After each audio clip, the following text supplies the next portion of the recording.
लोकसभा चुनाव के मद्देनजर तमाम पार्टियां तैयारियां कर रही हैं। उसी के साथ कांग्रेस ने घोषणा पत्र जारी करा है। हमारे साथ बात करने के लिए उत्तर प्रदेश सरकार में राज्य मंत्री दानिश आज़ाद हैं, युवा नेता हैं, उनसे बात करेंगे।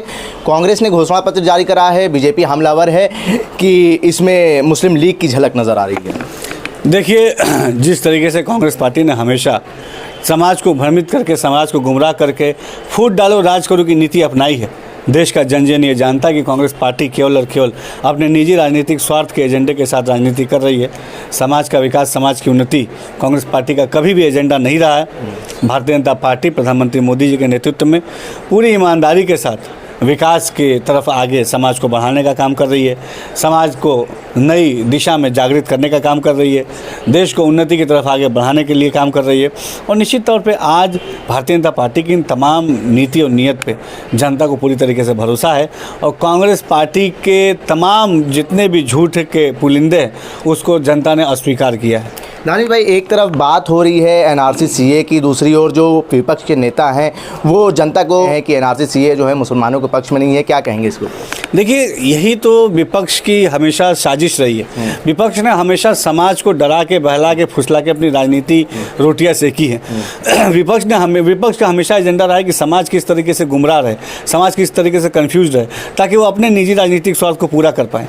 आज जनता जानती है कि ख़ास तौर पर अगर अल्पसंख्यक मुस्लिम समाज का कोई सच्चा हितैषी है तो भारतीय जनता पार्टी है, प्रधानमंत्री मोदी जी हैं। मोदी जी पूरी ईमानदारी से समाज के विकास को सुनिश्चित करने के लक्ष्य के साथ काम कर रहे हैं और निश्चित तौर पे हमारी जनता को, खासतौर पर अल्पसंख्यक मुस्लिम समाज को मोदी सरकार की नीति और नीयत पर भरोसा है।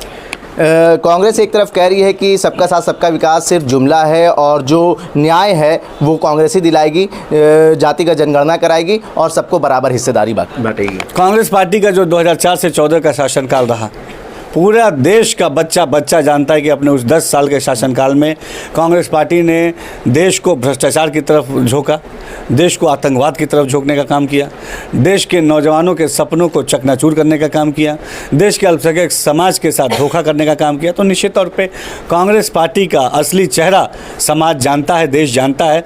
इसीलिए कांग्रेस पार्टी को सत्ता से बाहर का रास्ता देश ने दिखाया। आज देश को मोदी की गारंटी पर भरोसा है। 2024 का जो लोकसभा चुनाव है, 4 जून को 400 के आंकड़े के पार के साथ देश में फिर से तीसरी बार प्रधानमंत्री पद की शपथ मोदी जी लेने जा रहे हैं। दानिश भाई, बीजेपी 400 के नारे से आगे बढ़ रही है, लेकिन पश्चिमी उत्तर प्रदेश में जो क्षत्रिय समाज है वो नाराज़ है, क्या वजह नज़र आ रही है? आज समाज का हर जाति, धर्म, मजहब ये सब भारतीय जनता पार्टी के साथ है और हम सब विकासवादी सोच के साथ आगे बढ़ रहे हैं। हर, चाहे हमारे हिंदू भाई हो, चाहे मुस्लिम भाई हो, सिख भाई हो, सभी भाई हम एकजुट होकर समाज के नवनिर्माण के लिए संकल्पित हैं और निश्चित तौर पे हम समाज को तरक्की की तरफ आगे ले जाएंगे। बहुत शुक्रिया बात करने के लिए। हमारे साथ बात करने के उत्तर प्रदेश सरकार में राज्य मंत्री दानिश आज़ाद ने साफ तौर से कहा है कि इस बार 400 पार के नारे के साथ आगे बढ़े और ये लक्ष्य हम प्राप्त करेंगे। जनसंदेश टाइम्स के लिए कैमरा पर्सन निशान खान के साथ हाकिम मिराज खान, लखनऊ।